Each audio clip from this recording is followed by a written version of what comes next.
자, 이번 시간은 지금 선물의 기초 2강을 1강에서 진행하도록 하겠습니다. 1강과 그 2강의 차이는 1강이 우리가 선물의 아주 기본적인 어떤 기초 부분을 우리가 공부했다고 그런다면은 이번에 2강은 좀 실제 선물에 있어서 우리가 기본 지식을 떠나서 이제 실제 매매를 할 때 우리가 많이 보게 되는 화면들 이런 부분과 연관돼서 우리가 보도록 하겠습니다. 그리고 실제로 매매를 할 때 어떤 식으로 매매를 하게 되는지 이런 부분들을 좀 공부하는 시간을 가져보도록 하겠습니다. 자, 넘어가도록 해보죠. 우리가 보통 우리가 KB 투자증권 그 선물 현재가 보통 이렇게 보시게 되면은 선물 현재가를 보통 보시게 되면은 선물 현재가 지수가 나오고요. 그 옆에 보게 되면 여러 가지의 내용들이 나옵니다. 이론 가격은 어떻다, 상한가는 어떻다, 그리고 베이시스는 어떻다, 이런 등등의 그 말들이 그 선물에로 나옵니다. 그 부분들이 사실 어떤 의미를 갖고 있는지를 알아야 우리가 매수를 하든지 매도를 하든지 할 거 아니겠습니까? 또 일반적으로 보통 선물의 현재가를 쳐보시게 되면은 여러 가지 복잡한 내용들이 많이 나옵니다. 그래서 그런 내용들을 오늘 공부하는 시간이다, 이렇게 보면 되겠습니다. 자, 같이 보도록 하죠. 보통 선물의 현재가를 이렇게 보시게 되면은 선물 현재가 화면에 보통 일반적으로 나오는 것이 상한가, 하한가 이런 부분이 나옵니다.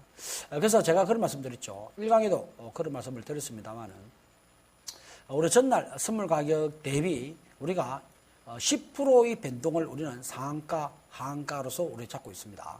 그래서 우리가 주식 같은 경우는 15%죠. 그죠? 거래소 같은 경우는 15%가 상한가, 하한가인데 지수는 10%를 변동을 하고 있습니다. 그래서 전일 선물 가격이 만약에 260포인트다.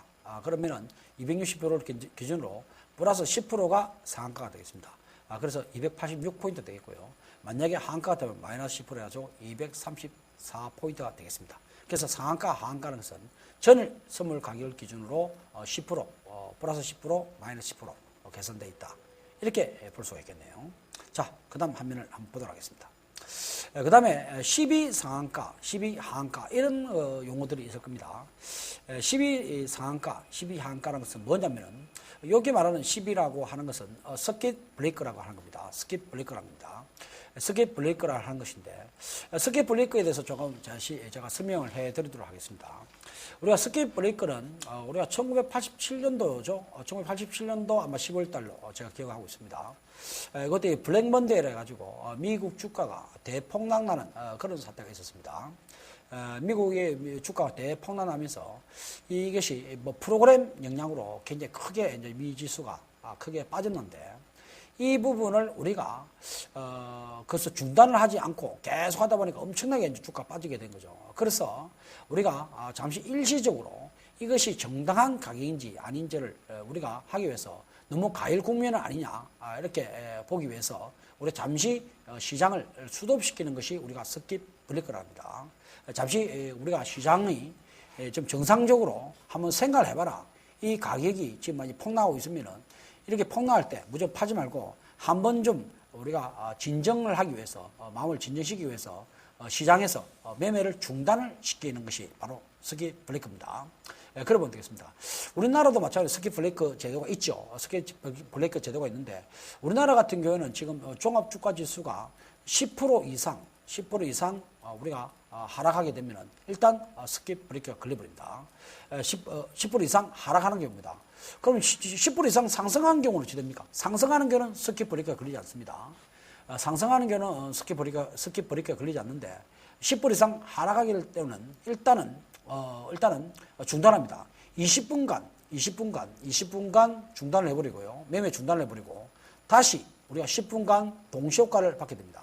10분간 다시 동시효과를 받아가지고 거기서 우리가 호가 접속을 해가지고 다시 그 다음에 시세를 나타내게 됩니다. 그것이 우리의 서킷 브레이크라고 합니다.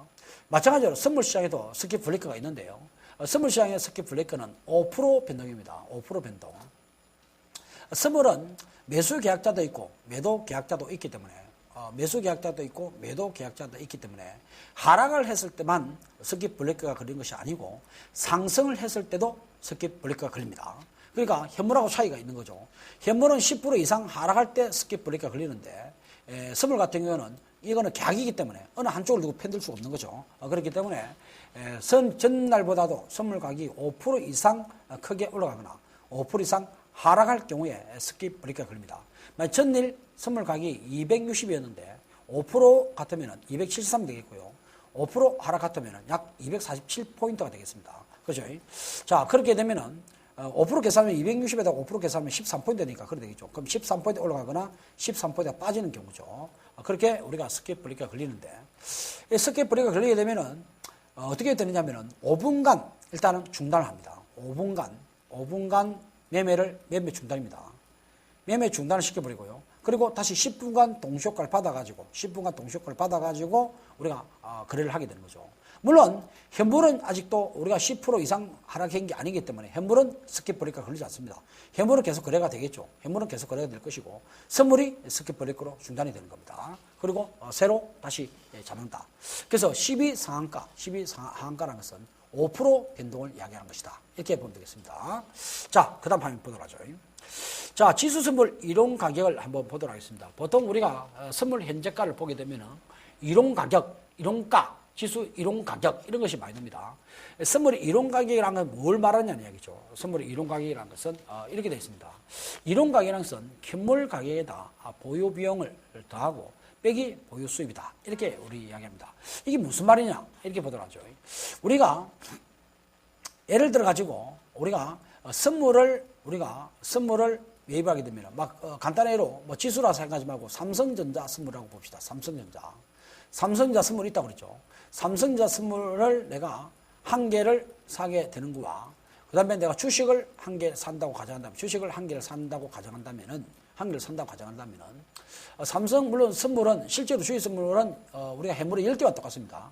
요 한 개가 주식이 10개와 똑같습니다. 그러니까 10개라고 표현하겠습니다. 주식 10개와 똑같습니다. 그러면 삼성전자 주식 선물을 한 개를 샀다. 매수 계약을 맺었다. 그러면은 우리가 점검이 얼마를 점검 잡냐면은 코스피 200 같으면 12%의 위탁 점검 계약금을 내놓습니다만은 주식 선물 같은 경우는 계약금이 15%가 되겠습니다. 지수는 12%가 되겠고요. 그 다음에 우리가 주식 선물은 15%로 이렇게 되어 있죠. 그렇게 되어 있습니다. 그러면 계약금을 내놓게 되는데 내가 결국은 계약금만 내놓고 실제로 주식을 10개 갖고 있는 것과 똑같은 효과를 가지게 된다는 이야기죠. 그래 되겠죠. 그러니까 실제로 내가 돈을 갖다 다 주는 것이 아니라 계약금만 지불하는 거죠. 계약금만 지불하고 마는 겁니다. 그러면은 가만 보면은 내가 주식을 사는 것보다 주식 선물을 사는 것이 훨씬 더 유리한 거 아니겠습니까? 왜? 내가 실제 돈이 그만큼 다 안 들어가 되는 거니까요. 그죠? 돈이 들어갈 필요가 없지 않습니까? 그러니까 그러면은 우리가 누구나 선물을 하지 주식을 할 필요가 없지 않습니까? 그렇겠죠. 그러니까 선물의 가격이 어떻게 돼야 우리가 현물의 가격하고 일치가 되겠냐는 얘기죠. 내가 주식 선물을 그만큼 사게 되게 된다면은 내가 돈이 그만큼 적게 들어가니까 내가 돈이 적게 들어간 만큼 내가 돈이 남는 거 아닙니까? 돈이 그만큼 적게 들어가니까 내가 계좌에 돈이 남아 있는 거죠. 그 내 계좌에 돈이 남아 있는 거 가지고 내가 이자, 즉 채권을 살 수도 있을 것이고 은행에 돈을 넣을 수도 있는 거 아닙니까? 그러다 보면은 그만큼 이자 수입이 증가하게 되겠죠. 이자 수입이 증가하게 되겠습니다. 내가 이자 수입이 증가된 만큼 선물이 매수자들은 유리하다는 이야기죠. 그러니까 이 사람이 유리한 만큼을 갖다가 그만큼 이자를 받는 것만큼은 플러스 시켜야만이 선물 가격이 비싸야만이 맞다는 이야기죠. 그래야겠죠. 그래야 공평한 거죠. 그래서 우리가 현물 가격이 있으면 이 현물 가격보다도 내가 그만큼 이자만큼 더 덕을 보기 때문에 그 이자만큼의 더 플러스를 시켜야만이 선물 가격이 맞다는 얘기죠. 그렇겠죠. 선물 가격이 비싸야 된다는 얘기죠. 그만큼 자기가 돈을 활용할 수 있기 때문이죠. 그래서 현물 가격보다도 내가 실제로 계약금을 적게 들어가기 때문에 내가 이자만큼 더 내가 그만큼 발생이 되기 때문에 이자만큼 더 플러스 시켜야 될 거고 선물이 비싸야 될 것이고 대신에 선물을 갖고 있음으로써 내가 불리한 것도 있을 수 있겠죠. 불리한 거는 차감해 줘야 되겠죠. 예를 들면 내가 주식을 갖고 있는 경우에는 내가 배당이 돌 수 있는데 선물을 갖고 있으면 내가 배당이 없지 않습니까? 실제 주식 같은 건 배당이 있는데 배당이 없지 않습니까? 그러면 선물을 갖고 있음으로써 내가 불리한 것이 있는데 그것이 바로 배당금이 되는 거죠. 그러니까 내가 바로 그것을 차감하는 거죠. 그래서 우리가 현물 가격보다도 선물을 갖고 있으면서 유리한 부분은 내가 그만큼 플러스 시켜주고 그래야 비싸지 않을 것이고 내가 불리한 거는 그만큼 차감을 해주는 거죠. 불리한 거는 차감해 주는 거죠. 그래서 현물 가격에다가 우리가 이자를 합치게 되고 그 다음에 배당 수입을 빼게 되면 바로 이론 선물 가격이 오게 되는 겁니다. 자, 그렇게 볼 수 있겠죠. 자, 그러면은 우리 일반적으로는 우리가 배당 시기가 아니면은 대부분의 경우에는 선물 가격이 일반적으로 비싸야 된다 이거죠. 현물 가격보다 비싸야 된다 이거죠. 왜? 얼만큼? 이자만큼, 이자율만큼 비싸야 된다. 이렇게 볼 수 있겠습니다. 배당 시기가 아니라면 우리나라는 보통 배당 시기가 보통 12월 달에 이루어지게 되는 거죠. 그 12월 달에 이루어지기 때문에 우리가 보게 되면 10월 말이죠. 그러면 우리가 3월 달, 6월 달, 9월 달, 12월 달 이렇게 된다 그런다면은 보통 선물은 우리가 분기 단위로 이루어지는 거죠. 그렇다면은 우리가 12월 말에 해당될 때에 해당되는 거 보면 이거는 12월 두 번째 목요일이니까 해당 사항이 없죠. 배당과 관계없는 거죠. 그러면 3월 달이 어떻게 됩니까? 12월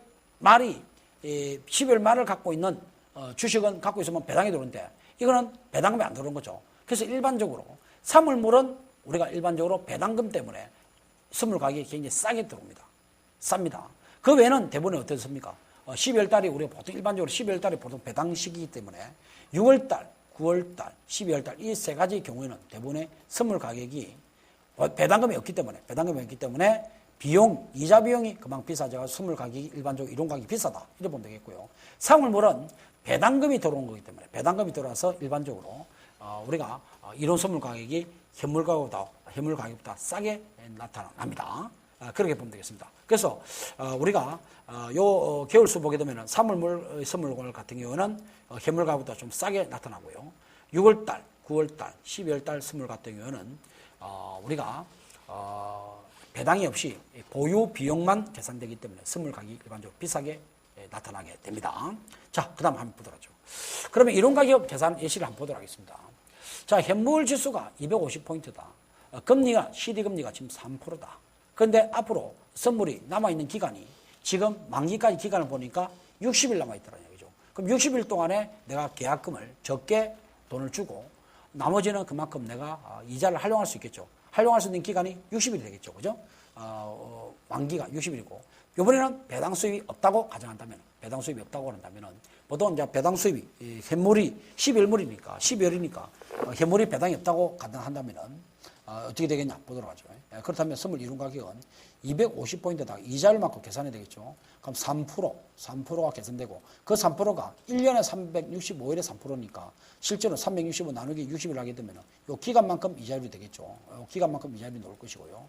그 기간만큼 이자율에다가 내가 원금 1을 더하게 되면 내가 250에다가 그것을 계산하게 되면 251.2가 오게 되네요. 그래서 이론 가격은 251.2가 된다. 이렇게 볼 수가 있겠네요. 선물 이론 가격 이렇게 볼 수 있겠습니다. 일반적으로 우리가 현물 지수보다도 일반적으로 비싸다 이거죠. 배당이 나오게 되면은 제가 어쨌든 그렇습니까?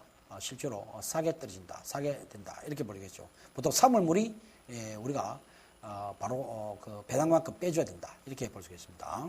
자, 그다음 화면 보도록 하죠. 그러면은 우리가 일반적으로 우리 현물 선물 현재가를 보게 되면 계리도 이런 말이 있습니다. 계리도라는 말이 무슨 말인가 알아야 되겠죠. 이론 선물 가격, 이론적으로 지금 보게 되면 이론 선물 가격은 얼마가 되는데 현재 선물 가격, 실제 선물에 움직이는 가격하고 차이가 어떻게 되냐, 이것이 바로 계리도입니다. 이론 선물 가격이 260.20 같으면 만약 선물 가격이 259.70이다. 그러면 약 0.5의 계리도가 발생했다. 이렇게 이야기할 수 있는 거예요. 그러니까 이론 선물 가격보다도 선물 가격이 얼마큼 차이가 나느냐. 이 두 개의 차이를 우리는 이야기할 때 계리도라고 이야기합니다. 기본적으로는 이론 선물 가격만큼 선물 가격이 움직여야 되겠죠. 이론적으로는 260.20까지 가야 되는데 만약에 선물 가격이 259.70이라면 이론가보다도 저폐가 되고 있다. 저폐가 될 때는 왜 저폐가 되겠습니까? 그만큼 미래를 좋게 안 보기 때문에 저폐가 되고 있다. 이렇게 볼 수 있겠죠. 무조건 이론 선물 가격보다 선물 가격이 싸다 해가지고 무조건 매수하는 게 아니고 선물 가격이 전폐가 될 때는 그만큼 지금 좋지 않기 때문에 우리가 이론 가격보다도 회복되지 못하고 있구나. 그럼 이론 가격보다 어느 정도 차이가 나는가? 그것이 약 0.5, 이것이 계리도다는 얘기죠. 되겠습니까? 자, 그렇게 볼 수 있겠습니다. 자, 그 다음 한번 보도록 하죠. 그러면 이론 베이시스 한번 보도록 하겠습니다. 이론 선물 가격과 현물 가격이죠. 이론 선물 가격 우리 조금 전에 공부했죠. 이론 선물 가격, 이자율만큼 그만큼 선물 가격이 비싸야 된다. 그런 이야기를 했습니다. 그러면은 우리가 조금 전에 이론 선물 가격과 선물 가격의 차이는 아까 괴리도라고 했고요. 실제 이론 선물 가격과 바로 현물 가격, 이 코스피 200이죠. 코스피 200하고의 차이, 이것을 우리는 뭐냐면 이론 가격과의 두 개 차이를 베이시스라고 합니다. 두 개 차이를 베이시스라고 합니다. 그 이론 가격과 현물 가격의 차이를 이론 베이시스다 이렇게 보는 거죠. 만약에 이론 선물 가격이 260.20이다. 실제 선물 가격이 이 가격이라고 말할 수는 없죠. 이론 가격이 이만큼 됐다 그런다면은 현물 가격이 258.20이다. 그러면은 약 이론 가격으로 하면 선물이 얼마가 더 비싸야 된다는 이야기입니까? 약 2포인트가 더 비싸야 된다. 2포인트가 더 비싸다. 이런 말이죠. 그래서 베이시스가 약 2포인트가 벌어지고 있다. 그만큼 우리가 앞으로 선물이 이만큼 더 올라가야 된다. 그렇죠. 해물 가격이 앞으로 미래에 이렇게 가야 된다는 이야기가 되겠죠. 그렇게 볼 수 있겠습니다. 현재 이론 선물 가격하고 해물 가격 차이를 우리는 바로 이론 베이시스다 이렇게 봅니다. 실제 이런 용어들은 우리가 선물 현재가를 보면 나옵니다. 그렇기 때문에 그 용어가 무슨 의미인지를 정확히 알아야 되겠죠. 자, 그 다음 보도록 하겠습니다. 시장 베이시스. 시장 베이시스란 뭐냐면은 실제로 시장 가격, 시장에 선물의 가격이 있을 것이고요. 그리고 시장에서 거래되는 코스피 200 가격이 있을 것이라는 이야기죠. 그럼 이 코스피 200이라는 현물 가격과 코스피 200이라는 현물 가격과 이런 코스피 200 선물이라는 가격이겠죠. 코스피 200 선물이 있습니다. 이 두 개의 가격을 비교를 해보게 되면은 이것이 시장에서 이루어지고 있는 차이, 실제로 시장에서 발생되고 있는 차이가 어떠냐는 얘기죠. 시장에서 발생되고 있는 차이가 굉장히 중요하겠죠. 그래 볼 수 있겠습니다. 그러면은 현물 선물 가격이 259.20이고 현물 가격이 258.2가면은 시장 가격은 어떻습니까? 이게 이론 베이시스가 아닙니다. 시장 베이시스입니다. 잘못 적어놨네요. 시장 베이시스가 되겠습니다. 시장 베이시스는 1포인트의 차이가 난다. 이렇게 보면 되겠습니다. 시장 베이시스는 1포인트 차이가 난다. 그러니까 시장에서는 지금 해물보다도 선물 가격이 약 1포인트 비싸게 거래되고 있다. 이렇게 볼 수 있겠죠. 실제 이론적으로 보는 것은 이론 베이시스, 그 다음에 시장으로 보는 것은 시장 가격으로 보는 것은 시장 베이시스 이렇게 이야기할 수 있겠습니다. 자, 그 다음 보도록 하죠. 자, 콘텐고란 말이 있습니다. 콘텐고라는 것은 뭘 말하냐면요. 선물 가격과 현물 가격을 두 개를 비교해 봅니다. 선물 가격과 현물 가격 비교해 봅니다. 일반적으로 제가 뭐라고 그랬습니까? 선물 가격은 현물 가격보다 일반적으로 비싸다 이렇게 말씀드렸죠. 왜 비쌉니까? 바로 보유 비용 때문에 그런 거죠. 이자율 차이 때문에 비싸다 이래 보는 거죠. 항상 선물 가격이 현물 가격보다 비싼 것은 아니죠. 선물 가격이 현물 가격보다 싼 경우도 있다고 그랬죠. 그것은 바로 사물물 같은 경우에 배당 수입이 그만큼 차감되기 때문에 사물물은 현물 가격보다도 싸게 이루어지게 됩니다. 그러니까 실제로 우리가 이론 가격을 봐야 되겠죠. 이론 가격. 선물의 이론 가격이 어떻게 움직이냐가 우리가 중요하겠죠. 그죠? 이렇게 봐야겠죠. 어쨌든 선물 가격이 지금 현물 가격보다 비싸게 되면은 일반적으로 비싼 것이 일반적인 시장이라는 이야기죠. 그렇기 때문에 우리는 이것을 정상적 시장이라고 하게 됩니다. 그래서 선물 가격이 현물 가격보다 비싼 시장을 우리는 정상적 시장이라고 그러고요. 그것을 우리는 콘텐고 시장이다. 이렇게 이야기하게 됩니다. 그래서 정상적인 시장에서는 선물 가격은 현물 가격 코스피 200보다도 비싸다. 이렇게 보면 되겠습니다. 그러면은 우리가 지금 우리가 3월달, 6월달, 9월달, 12월달 이렇게 되게 되면은 지금 제가 2012년도 7월달이니까 2013년도 7월달이죠. 7월달 같으면은 9월물이 가장 가깝고 그 다음에 12월물이고 그 다음에 내년도 3월물, 내년도 6월물 이렇게 되겠습니다. 그러면 이게 9월물이 가장 최근 월물이 9월물인데 9월물이 최근 월물이 되겠죠. 그 다음에 12월물 이렇게 되겠는데 어찌 되겠습니까? 9월물과 12월물 두 개 비교한다면 어느 게 더 비싸겠습니까? 당연히 이자율 차이를 보게 되면 이자율은 똑같지만 얘가 남은 기간은 예를 들면 뭐 7월달하고 9월달 보면 60일 정도 남았지만 60일만큼 이자율 개선될 것이고요. 얘는 우리가 7월달하고 12월달만 약 우리가 150일 정도 남았겠죠. 우리가 한 5개월 정도 되니까 그죠? 그럼 150일 정도 남았으니까 그러면 150일을 이자율을 계산하는 것이 훨씬 더 이게 비싸겠죠. 그러니까 9월물보다는 12월물이 훨씬 더 비싸게 될 것입니다. 그래도 되겠죠. 3월물은 배당이 있기 때문에 조금 틀리겠죠. 대신에 6월물 같은 건 되겠습니까? 훨씬 더 비싸게 됐죠. 이거는 1년 정도, 360일 정도 남았으니까 훨씬 더 이건 더 비싸게 될 것입니다. 그래도 되겠죠. 그래서 일반적으로 선물 가격은 현물 가격보다 비싸다. 정상적 시장, 콘텐고 시장이다. 그렇게 이야기할 수 있겠습니다. 자, 그러면 반대의 경우죠. 선물 가격과 현물 가격을 보게 되면은 오히려 현물 가격이 오히려 더 비싼 경우가 있다는 얘기죠. 이걸 우리는 비정상적 시장이라고 합니다. 선물 가격이 현물 가격보다 싸게 되는 경우에는 왜 이렇게 싸게 되느냐 이거죠. 물론 사물물 같은 경우에는 우리가 이론 가격 자체가 떨어진다고 그랬죠. 배당 수입 때문에 그렇다고 그랬죠. 그런데 그런 이유가 아닌 정상적인 흐름에서 오히려 선물 가격보다도 현물 가격이 더 비싼 경우가 있다는 얘기입니다. 그거는 우리가 어떻게 봐야 되겠습니까? 분명히 선물 가격이 비싸야 되는데 분명히 선물 가격이 비싸야 됨에도 불구하고 오히려 선물 가격이 더 싸게 평가되고 있다는 이야기는 뭡니까? 미래에 대해서 우리가 선물이라는 것은 뭡니까? 미래 시점에서 코스피 200 지수가 어떻게 되느냐를 보고 내기를 하는 거죠. 미래 시점에 코스피 200 지수가 어떻게 될 것인가 하는 부분을 가지고 내기하는 것이 우리가 바로 선물 그 흐름이라는 이야기죠. 그럼 미래에 대해서 우리가 내기를 하게 되는데 미래를 아주 안 좋게 생각할 게 우리가 미래를 아주 암울하게 본다. 매우 안 좋게 본다고 보면 어떻게 되겠습니까? 미래 가격이 굉장히 이론적으로는 당연히 선물 가격이 현물 가격보다 비싸야 되겠지만 미래 앞으로 이 시장이 너무나도 안 좋은 앞으로 향후에 주가가 크게 빠질 수 있는 그런 가능성이 높다. 이럴 경우에는 어떻게 되겠습니까? 오히려 우리 선물 가격이 굉장히 크게 빠지겠죠. 그래서 우리는 이걸 보니까 비정상적 시장이다. 이래 보는 거죠. 이런 비정상적 시장이 나타나는 배경은 바로 우리가 앞으로 향후에 시장이 매우 불안하고 안 좋을 경우에 발생되는 현상에서 그런 것이 온다. 이렇게 볼 수 있겠습니다. 자, 그 다음 보도록 하죠. 자, 그 다음에 우리가 프로그램 매매라는 게 있습니다. 프로그램 매매라는 게 뭐냐 이런 이야기죠. 우리가 실제로 우리 많은 우리 고객분들이 실제로 보다 보면은 이런 게 있습니다. 소위 우리가 오늘 외국인들이 얼마를 주식을 샀다. 뭐 1,000억을 샀다. 그리고 또 기관들이 얼마를 주고 샀다. 이런 우리가 나오게 되죠. 외국인 얼마 샀다. 기관 얼마 샀다. 또 개인들은 얼마를 주고 샀다. 이런 것이 나오게 됩니다.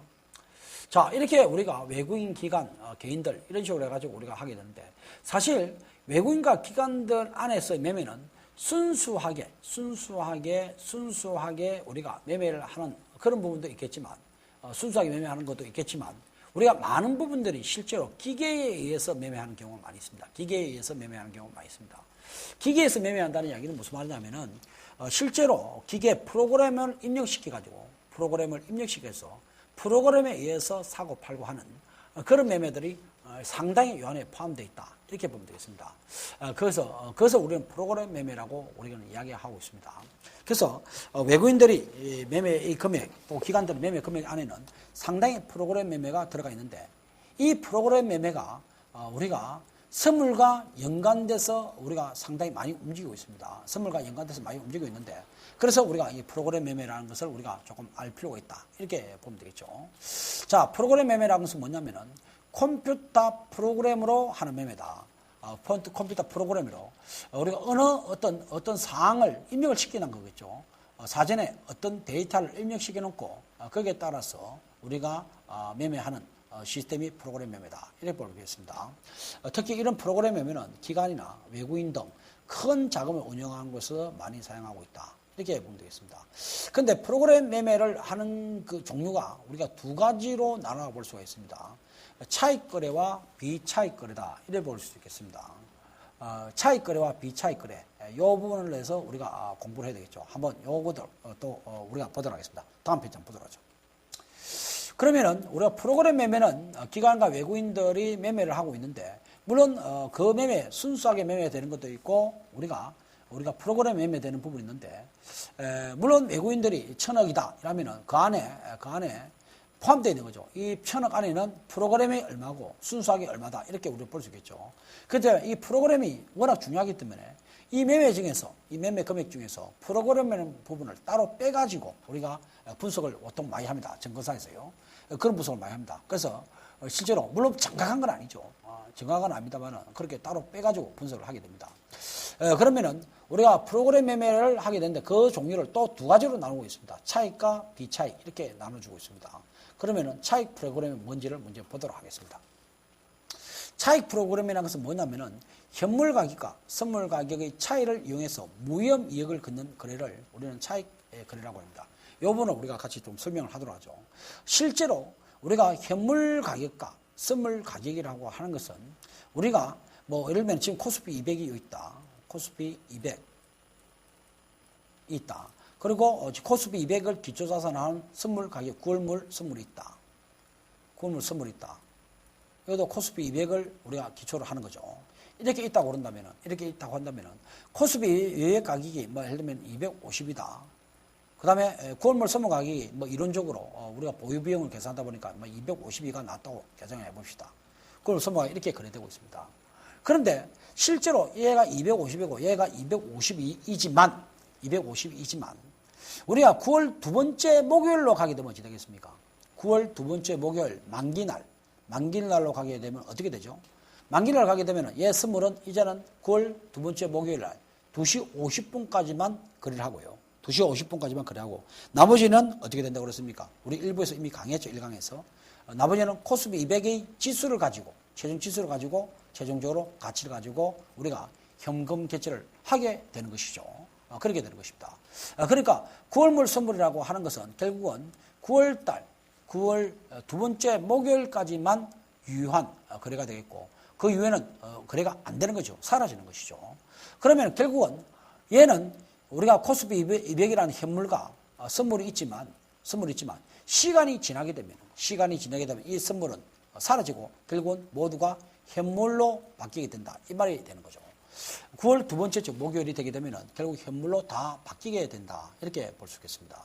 그러니까 9월물 선물의 생명은 9월 두 번째 목요일 2시 50분까지만 존재할 뿐 그 이후에는 결국 코스피 200 지수에 따라서 모든 것이 결정나게 되는 것이죠.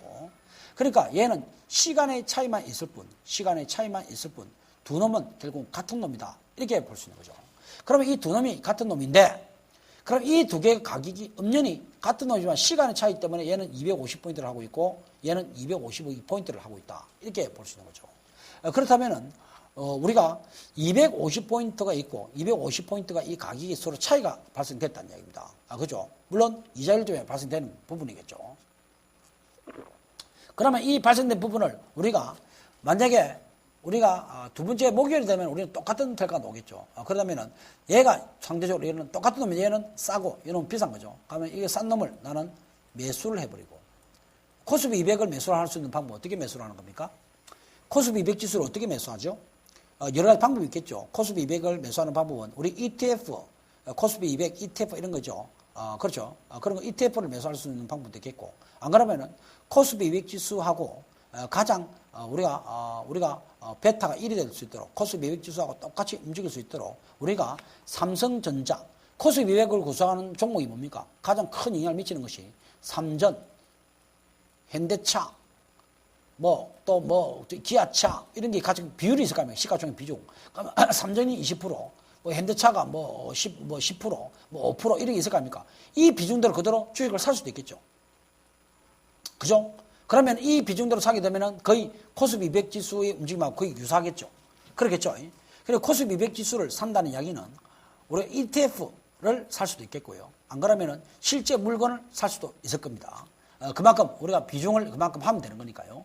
그럼 이것을 사고 얘를 매수를 하고 선물은 간단한 거죠. 우리가 매도 계약만 하면 되는 거죠. 이건 비싸기 때문에 이걸 매도 계약을 맺게 되는 겁니다. 그러면은 엄밀히 이야기하자면은 한 개는 내가 매수를 했고 똑같은 물건인데 한 개는 매수했고 한 개는 위탁 계좌에서 매수했고 한 개는 선물 계좌에서 매도를 해버린 거죠. 똑같은 물건인데 서로 따로 김태가 있는 겁니다. 그러면 어떻게 되느냐는 얘기죠. 얘 한 개를 매수했고 한 개를 매도했다 그런다면은 결국은 똑같은 놈이기 때문에 내가 결국은 이놈하고 이놈은 내가 250에 사서 252에 판 결과가 똑같다는 얘기죠. 즉 2포인트 이익이 확정이 된 거죠. 2포인트 이익이 확정이 된 겁니다. 그렇게 되겠죠. 맞습니까? 왜 그러냐 보시기 바랍니다. 만약에 지수가 270포인트 올라갔다고 봅시다. 만약에 270포인트 상승했다. 그럼 270포인트 상승하면 매수는 내가 250에 산 것이 270 됐으면 20포인트가 올라간 거죠. 대신에 여기는 어떻게 됐습니까? 250에가 270에 올라가게 되면 만기가 되면 선물로 사라지는 거죠. 만기 시점에는 어떻게 되겠습니까? 얘는 18포인트 손실 나겠죠. 얘는 18포인트 손실 날 것이고 얘는 20포인트가 이익이 나는 거 아닙니까? 20포인트, 270 가게 되면 220포인트 이익이 나는 거죠. 그 차이는 결국 2포인트 이익이 나는 거죠. 한 개는 20포인트 이익 나고 한 개는 18포인트 손실 나니까요. 만약에 270포인트가 아니고 만약에 220포인트 떨어졌다고 가정해 봅시다. 그럼 얘는 250을 산 것이 220이 됐으니까 약 30포인트 손실 났을 것이고요. 그죠? 얘는 매도를 했으니까 금방 이익 나는 거 아닙니까? 250에가 220이 됐으니까 결국 32포인트 이익이 난 거죠. 이익이 난 거죠. 결과적으로는 2포인트 또 이익이죠. 가격이 어떻게 갔든 무엇이 어떻게 갔든 간에 결국 이거는 확정된 이익인 거죠. 250에 사서 252에 팔게 된 것. 소위 말해서 내가 현물 계좌에서 사게 되고 선물 계좌에서 매도만 했을 뿐이지 결국은 얘는 어떻게 앞으로 향후 그 가격이 어찌됐든 간에 나는 두 번째 목요일이 되게 되면 무조건 2포인트 이익은 확정이 된 겁니다. 가격이 어떻게 됐든. 즉 쉽게 말하면 이 말이죠. 현물 가격과 선물 가격이 그 차이를 이용해서 어떻게 됐든 간에 전혀 위험하지 않은 상태에서 무위험한 상태에서 이익을 얻는 것을 우리는 차익 프로그램이다. 이렇게 우리는 이야기할 수 있는 겁니다. 그래서 우리는 차익 프로그램이다. 이래 보는 거죠. 소위 말해서 그래 되는 거죠. 뭐 쉽게 말하면 이렇게 우리가 보면 되는 거죠. 우리가 뭐 대구에 뭐 예를 들면 사과가 있는데 대구에 있는 사과 한 박스가 예를 들어 가지고 우리가 10,000원 한다. 10,000원 한다. 그런데 우리가 서울에 우리가 가락시장에서 13,000원 한다. 그러면은 내가 10,000원짜리를 사가지고 내가 교통비 그리고 보험비 이걸 다 계산해가지고 13,000원보다도 적게 된다 그러다면은 빨리 대구에 있는 물건을 내가 매수 계약을 맺어가지고 빨리 가락시장에 매도 계약을 맺으면 되는 거죠. 그럼 그만큼 이익이 나는 거죠. 결국은 똑같은 물건 아닙니까? 똑같은 물건인 거죠. 이건 마찬가지 똑같은 물건이 아닙니다. 시간의 차이가 많을 뿐, 시간의 차이가 날 뿐 똑같은 물건이 아니죠. 우리가 대구에 있는 사과를 가락시장으로 받으면 장소의 차이가 날 뿐 똑같은 물건이 아니죠. 대구 사과라는 이야기죠. 그런 거와 똑같은 개념이 되겠습니다. 그럴 경우에 발생되는 것이 차익 프로그램입니다. 이거는 선물 가격과 현물 가격을 이용해서 완전히 무위험 거래를 하는 것이 차익 프로그램이다. 이렇게 보는 거죠. 그리고 현물 가격과 선물 가격의 차이가 많이 날수록 즉 콘테고가 되거나 백오데이션이 되거나 어쨌든 콘테고나 백오데이션 이런 과정이 크게 차이 날수록 바로 이렇게 차익 프로그램이 발생된다. 이렇게 볼 수 있겠습니다. 자, 그 다음 보도록 하죠. 그러면 차익 프로그램 보도록 하겠습니다. 매수 차익 거래라는 건 뭐냐? 우리가 현물을 기준으로 봅니다. 현물을 기준으로 현물을 매수한다. 이렇게 생각하면 되겠고요. 매수 차익 거래라는 것은 우리가 현물과 선물을 두 개 비교해보니까 현물이 훨씬 더 사더라. 그죠? 얘는 뭐 예를 들면 250을 하는데 얘는 251을 하더라. 조금 전에 우리가 얘했던 거 똑같은 거죠. 그러면 얘를 내가 싼 것을 매수를 하게 되고 ETF로 매수할 수도 있다고 그랬죠? 그 다음에 현물을 시가총액 비중으로 살 수도 있는 거죠. 이걸 매수를 하겠고 선물 매도는 251을 우리가 이렇게 매도를 하게 되면은 2포인트가 우리가 바로 소위 차익 거래가 발생된다. 이렇게 보겠습니다. 또 한편으로 보게 되면 매도 차익 거래도 있습니다. 매도 차익이라는 것은 현물과 선물을 비교하다 보니까 우리가 백오데이션이 날 수 있겠죠. 백오데이션이라는 게 무슨 말입니까? 백오데이션이라는 것은 현물 가격이 더 싼 것이 백오데이션이 되겠죠. 현물 가격이 비싸고 선물 가격이 싼 것이 백오데이션이 되겠죠. 선물은 지금 250을 하고 있는데 만약에 현물은 252로 비싸다는 이야기죠. 이렇게 됐다는 이야기입니다. 그렇다면 우리가 이게 백오데이션이죠. 우리가 선물 가격이 싸게 됐다. 비정상적 시장이죠. 이럴 경우는 어떻습니까? 비싼 우리가 이것을 매도를 하게 되겠고 250을 매도하게 되겠고 선물 매수를 250을 사게 됩니다. 현물은 어떻게 팝니까? 공매도 하면 되는 거죠. 그렇죠. 공매도 다 빌려주지 않습니까? 그럼 시가총액 기준으로 공매도 해버리면 되는 거죠. 물론 이것은 우리가 하는 것이 아니고 기관이나 외국인들이 막 그렇게 하는 거죠. 그렇게 되면은 그만큼 차이를 내가 매도를 하고 매수를 하게 되면은 앞으로 지수가 어찌됐든 간에 계좌만 틀릴 뿐 250에 팔아서 250에 샀으니까 2포인트만큼 이익이 난 거죠. 실제로 지수가 270포인트 올라갔던 230포인트 떨어졌던 그와 관계없이 이것도 마찬가지로 2포인트 이익이 난다는 얘기죠. 그래서 우리가 현물을 기준으로 우리가 선물하고 비교했을 때 현물을 매수하고 선물을 팔게 되면 매수 차익 거래다. 이렇게 이야기하고 있고요. 매도 차익 거래라는 것은 현물과 선물을 뺐을 때 현물을 매도하고 선물을 매수하게 되면 그것을 매도 차익 거래다. 이렇게 우리가 이야기할 수 있겠네요. 자, 그렇게 보겠습니다. 이것은 실제로 우리 시장에서 상당히 많이 이루어지는 부분이기 때문에 잘 이해를 하셔야 되겠습니다. 자, 그 다음에 보도록 하죠. 그 다음에 우리가 비차익 프로그램에는 우리가 차익 프로그램과 비차익 프로그램이 있다고 제가 말씀드렸습니다. 차익 프로그램과 비차익 프로그램이 있다고 제가 말씀드렸죠. 그렇게 말씀드렸습니다. 비차익 프로그램이라는 것은 뭐냐면은 선물과 연계된 것이 아니고 그 자체에서 움직이는 것이다. 이렇게 봅니다. 그 자체에서 움직이 들어갔다. 이렇게 보면 되겠습니다. 그 자체에서 움직이 들어갔다는 이야기는 무슨 말이냐면은 우리가 선물하고 관계없이 우리가 지수가 앞으로 상승할 것이다. 라고 보게 되면은 어떤 한 종목을 사는 것이 아니고 바스켓을 구성해가지고 바스켓이라 그러면 예를 들면 15개, 4배 정도 우리가 10개, 15개 정도 종목을 전체적으로 구성을 시켜가지고 일괄적으로 뭐 삼성전자, 우리가 삼성전자와 현대차, 기아차, 현대모비스, 또 현대중공업 이런 걸 바스켓을 구성해버린 거죠. 물론 들어가는 비중은 결정해야 되겠죠. 들어가는 비중을 만들어 놓고 그 다음에 그것을 우리가 일괄적으로 주문할 수 있겠습니다. 일괄적으로 주문하게 되면 우리가 들어가겠죠. 그러면 이럴 때는 시장 방향이 상승을 할 것이다고 본다면 선물은 매매를 하고 관계없이 시장 방향이 상승할 거라고 보면 비차익 매수, 즉 우리가 매수를 하게 되게 되는 것입니다. 매수를 하게 되는 거죠. 매수를 해버린다. 이렇게 보면 되겠습니다. 그리고 시장 방향이 하락할 때는 기계가 선물하고 전혀 관계없이 선물하고 무관하게 그냥 우리가 매도를 하게 되는 겁니다. 그래서 우리가 실제로 우리가 비차익 프로그램이 어떻게 되냐. 우리가 프로그램 중에서 차익 프로그램과 비차익 프로그램이 놓게 된다면은 차익 프로그램이라는 것은 선물과 연관해서 움직이는 것이기 때문에 그것은 선물과 현물의 가격 차를 이용해서 발생되는 매매이기 때문에 오늘 프로그램 매수가 될 수도 있겠고 차익 프로그램 매수가 될 수도 있겠고 또 선물의 가격에 따라서 우리가 차익 프로그램 매도가 나올 수도 있겠는데 그거는 소위 말해서 방향과 관계되는 부분이 아니다는 이야기죠. 방향과 관계되는 것이 아니고 뭐와 관계되는 겁니까? 소위 현물과 선물의 가격 차를 통해서 발생되는 것이지만 비차익 프로그램이라는 것은 그런 것이 아니고 뭐라고 합니까?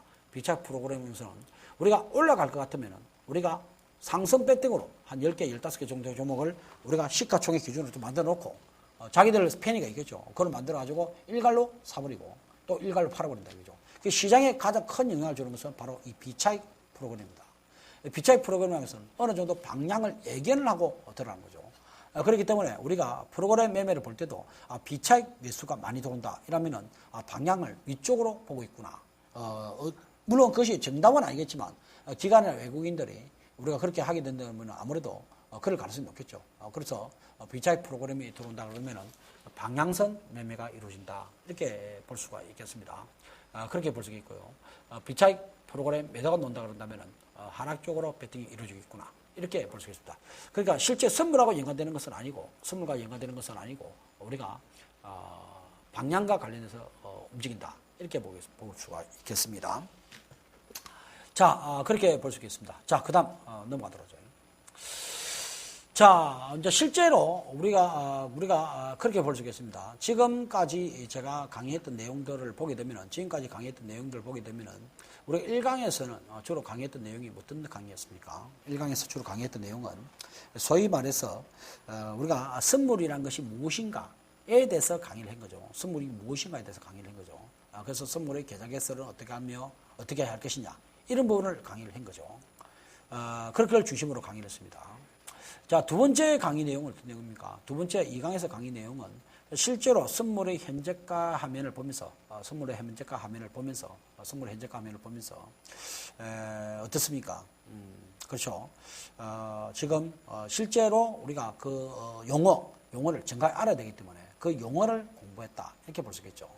그런 와중에 선물에 있어서 프로그램과 관련된 부분에 대해서 우리가 알게 된 거죠.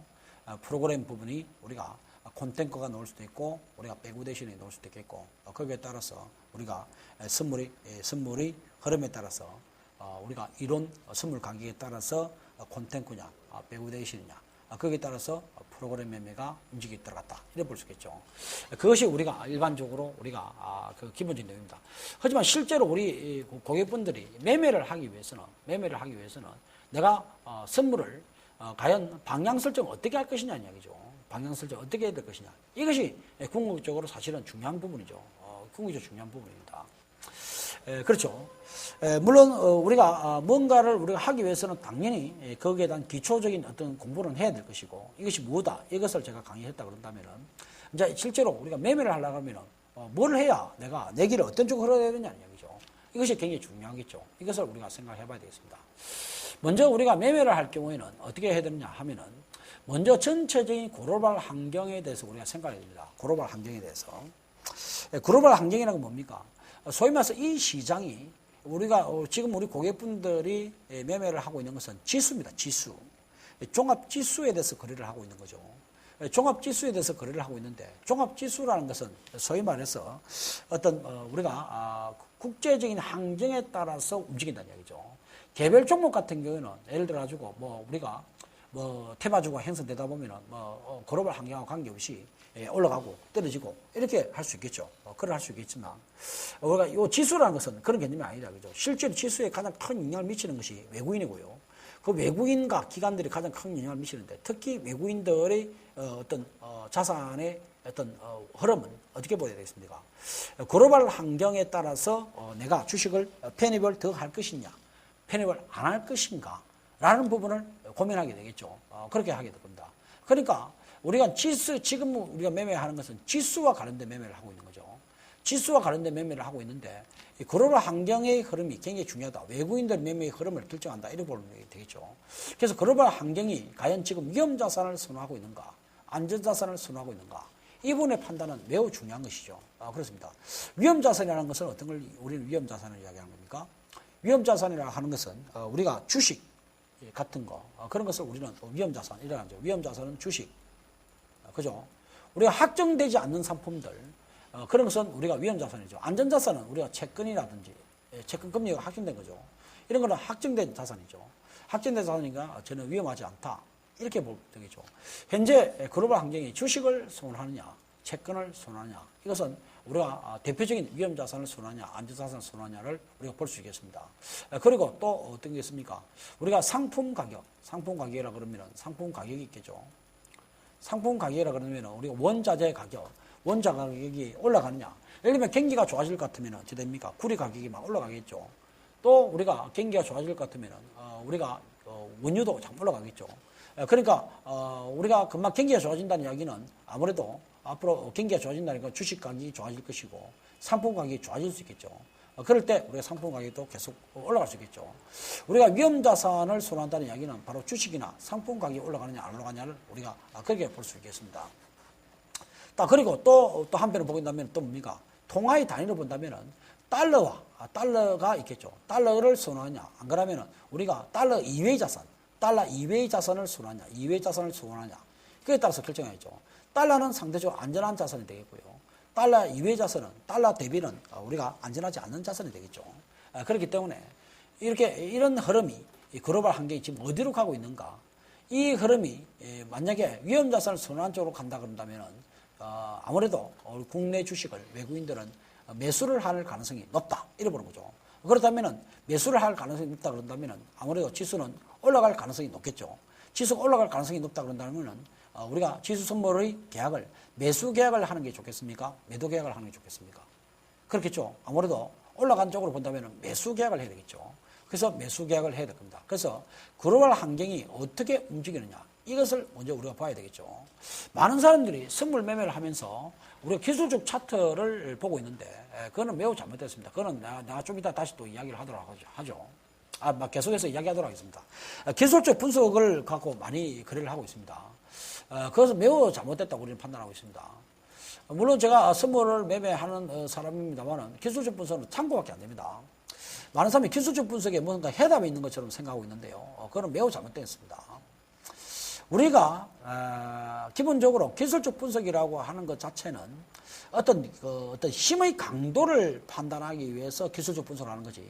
기술적 분석을 보면서 어떤 사람들은 어떤 가격대를 이렇게 이야기하는 경우가 있습니다. 그거는 매우 위험합니다. 예를 들면 얼마의 가격으로 형성될 것이다. 얼마 가격까지 올라갈 것이다. 또는 또 최근에 보다 보면 가격 이론이라든지 그런 쪽으로 진행하는 부분이 있습니다. 그런 것들은 실제로 우리가 어느 정도의 가격까지 온다, 안 온다. 사실 외국인들이 주식을 크게 사버리면 올라가 버리는 거고 외국인이 주식을 팔게 되면 굉장히 떨어지는 거죠. 그런 것은 우리가 잘못된 겁니다. 우리가 주식 투자에서도 대부분의 경우는 밸류, 가치 분석을 합니다. 가치 분석. 가치 분석은 일반적으로 하죠. 가치 분석. 예를 들면은 우리가 코카콜라라는 회사가 지금 이제 보게 되면은 가치가 밸류가 얼마큼 될 것이다. 그러면은 밸류라는 개념을 본다면은 가치가 얼마 되는데 가격 프라이스와 비교하는 거죠. 프라이스와 비교하게 됩니다. 그러면은 밸류와 프라이스를 두 개 비교해 보니까 우리가 밸류 가치로 가게 되는 거죠.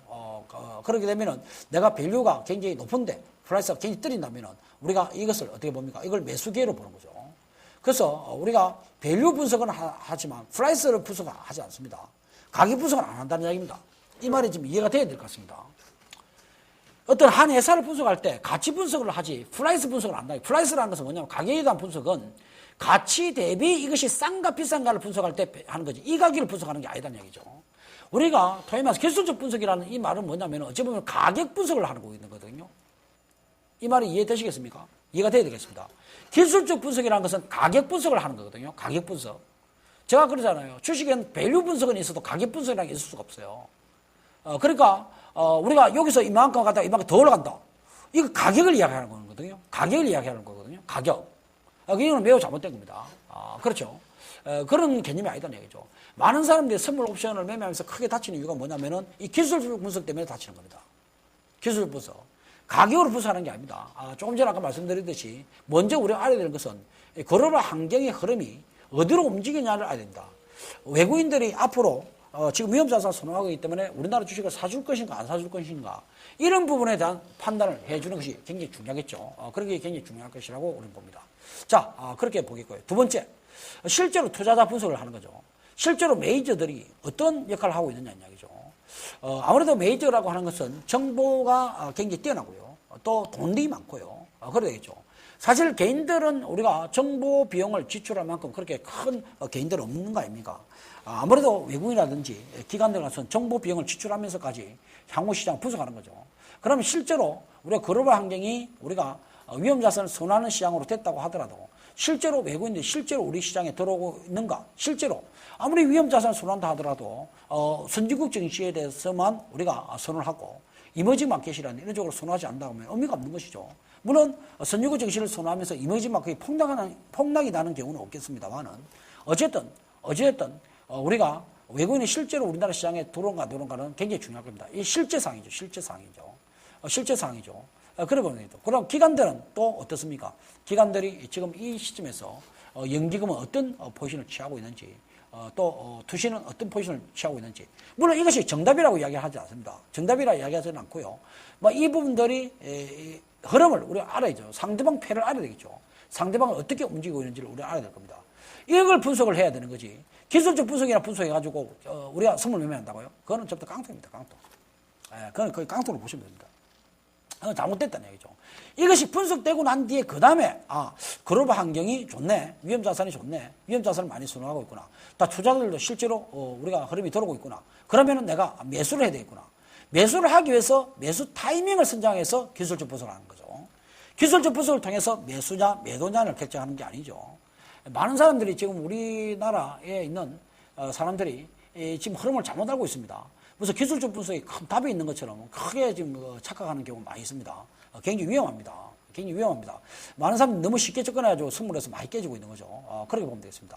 그렇기 때문에 이 기술적 분석은 내가 이걸 통해서 매수 시장인지 매도 시장인지를 구분하고 그 다음에 매수를 할 때 기술적 분석을 하게 되는 거죠. 그렇게 말씀을 드리도록 하겠습니다. 자, 그러면 투자자 분석 그렇게 볼 수 있겠죠. 그 다음에 실제로 또 우리가 어떻습니까? 실제로 우리가 보게 되면은 우리가 그 선물, 지수 선물 아닙니까? 그럼 지수 선물이 움직이기 위해서는 어떻게 됩니까? 지수죠. 지수에 가장 큰 영향을 주는 것이 어떤 게 됩니까? 우리나라에서는 지수에 가장 큰 영향을 주는 것이 소위 말해서 삼성전자가 시가총액 기준으로 보게 되면 거의 지금 거의 20%에 육박하고 있는 거죠. 그렇죠. 20%에 육박하고 있습니다. 그러니까 삼성전자의 움직임, 이것이 굉장히 중요하겠죠. 삼성전자의 움직임, 즉 삼성전자에 대한 외국인이나 기관들이 동향을 어떻게 움직이고 있으며 또 지금 현재 추세는 어떻게 움직이고 있는지 이런 부분이 굉장히 중요하겠죠. 삼성전자의 움직임, 그리고 현대차를 중심으로 한 자동차 업종, 즉 현대차, 기아차, 현대모비스 등 시가총액에서 영향을 주고 있는 이 3개죠. 자동차 3사에 대한 분석이 중요하겠죠.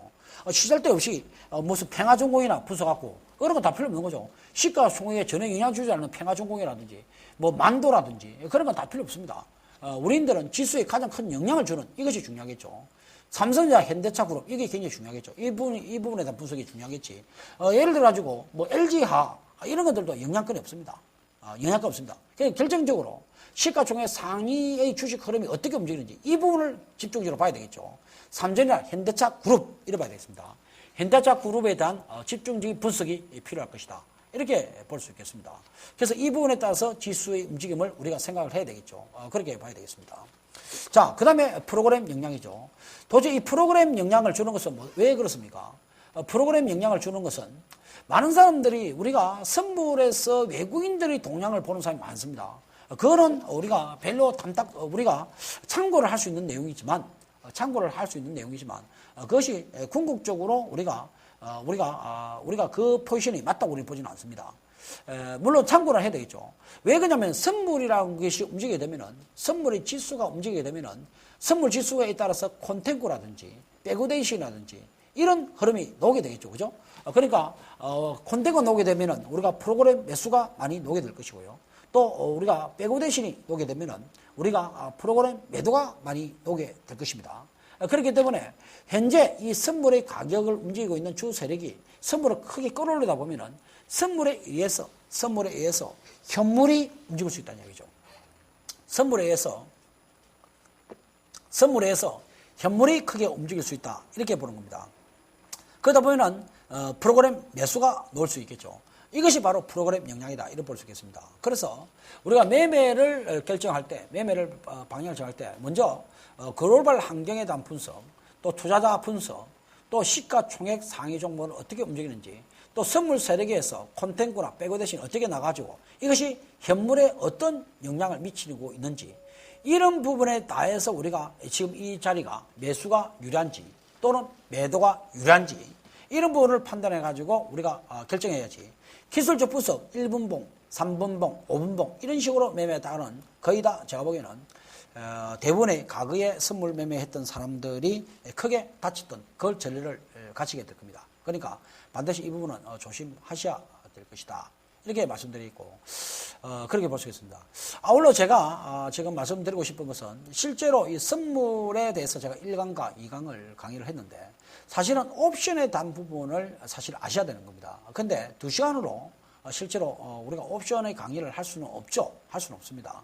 지금 선물과 관련된 부분을 강의하는 것도 지금 1강, 2강을 2시간 만에 하는 것도 굉장히 힘든 내용을 강의했다고 볼 수 있겠는데요. 그렇게 볼 수 있겠습니다. 그런데 옵션에 대한 부분을 우리가 이해를 해야 되는데 왜 옵션에 대한 이해를 해야 되느냐면은 선물에 대해서 내가 방향을 씌웠을 때 혹시 잘못될 수가 있겠죠. 그죠? 혹시 잘못될 수가 있을 겁니다. 혹시 잘못됐을 경우에는 어떻게 해야 되냐 얘기죠. 혹시 잘못됐을 경우에는 우리는 전체적으로 잘못됐을 경우에는 그것을 해칭을 해야 됩니다.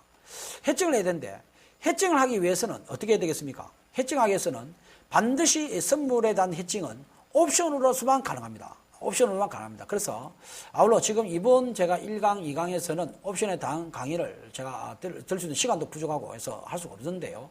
우리 지금 KB 증권 이용하고 계시는 우리 고객분들은 옵션에 대해서 따로 조금 공부를 조금 하셔야 되겠습니다. 그래서 우리가 선물이라는 거에 대해서 우리가 항상 우리가 잘 맞출 수도 없겠죠. 그래서 이것을 반드시 무조건 손절매를 하는 것보다, 선물에서 손절매를 하는 것보다 어찌 보면은 조금 해칭을 통해서, 해칭이라는 것은 옵션을 통해서 해칭할 수 있습니다. 그래서 옵션을 통해서 해칭을 통해서 이것을 할 수 있는 기능이 있습니다. 그래서 옵션을 해칭을 해가지고 조금 손절매를 하지 않고 조금 더 상황을 좀 연장을 할 수 있는 그런 기능이 있죠. 그래서 좀 그런 부분은 따로 조금 공부를 하실 필요가 있겠습니다. 그렇게 말씀드릴 수 있겠네요. 그렇게 말씀드릴 수 있겠습니다. 자, 제가 2강 전체를 강의를 하면서 지금 전체적으로 방향과 관련된 부분을 좀 이야기했습니다. 방향과 관련된 부분인데 이것은 우리가 사실 매우 중요합니다. 사실 어떨 때 꼭 매수를 해야 되냐 이렇게 우리가 구체적으로 이야기하기는 상당히 어렵겠지만 전체적인 흐름은 우리가 글로벌 환경이라든지 어느 쪽으로 우리가 확률적으로 유리한지 이런 부분에 대한 분석 이런 게 중요하겠고요. 그다음 투자자 실제로 투자자의 분석 이런 부분과 또 시가총액 상위 종목의 흐름에 따라서 봐야 되겠고요. 또 프로그램이 어떤 영향을 미치고 있는지 이런 부분을 통해서 우리가 방향을 설정할 수가 있겠습니다. 방향을 설정하다가 혹시 조금 잘못되면은 우리가 옵션을 조금 더 공부를 하셔가지고 해칭을 할 수 있는 이 부분을 같이 조금 풀어야 될 것 같아. 이렇게 제가 말씀을 드리겠습니다. 자, 이번 강의 그렇게 제가 2강을 그렇게 마치도록 그렇게 하도록 하겠습니다.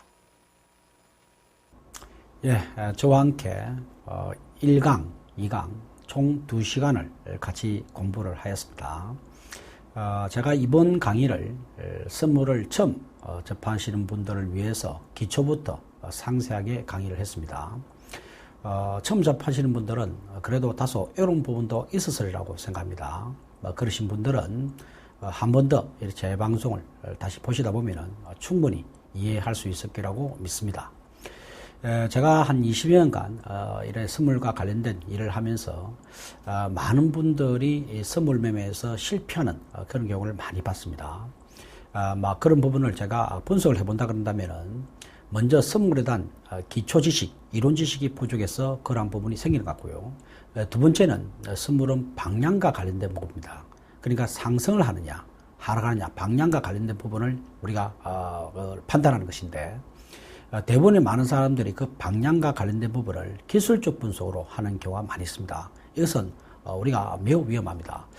기술적 분석은 우리가 타이밍을 선정할 때 필요한 것이고 실제로 이 시장에서 글로벌 환경이 지금 매수를 하면 좋은 건지 매도를 하면 좋은 것인지 이런 환경에 대한 분석 또 그리고 수급 외국인과 기관들 소위 메이저들의 흐름이 어떻게 움직이는지 이런 것에 따라서 방향을 설정해야 되는데 많은 사람들이 기술적 분석을 보고 매수 매도를 우리가 보는 경우가 있습니다. 그건 매우 잘못됐습니다. 그래서 많은 개인분들이 기술적 분석을 매매하면서 짧은 매매로서 선물을 사고 팔고 하다가 크게 위험한 경우가 많이 있던 것을 저는 보았습니다. 이번 강의 2시간을 강의하면서 선물에 대한 기초 부분을 강의드렸고 마지막 부분에 강의했던 부분이 선물에 대한 방향과 관련된 부분을 이야기했는데요. 이번 이 강의를 들으신 분들은 기초 부분도 충실히 하시고 그리고 방향과 관련된 실전 매매를 할 때는 어떤 부분이 나에게 유리한가 이런 부분을 깊이 생각하시면서 그리고 충분히 경험되기 전까지는 작은 수량으로서 매매를 하시면서 선물 옵션을 경험을 가지는 것이 좋을 것이라고 저는 생각합니다. 그렇게 하신다면은 분명히 선물 매매에서 성공되는 인생이 될 거라고 저는 확신합니다. 자, 선물 옵션 실전에 들어가기 전에 항상 마음의 여유를 갖고 편안하게 그렇게 매매를 해 주시고요. 그리고 절대 자기가 할 수 있는 수량보다 더 많이 매매해서는 안 됩니다. 작은 수량으로 하시면서 천천히 경험을 하신다고 생각하시면서 그렇게 진행하신다면 훌륭한 어떤 트레이더가 될 거라고 저는 확신합니다. 자, 다 성공 투자 되시기를 기원합니다. 감사합니다.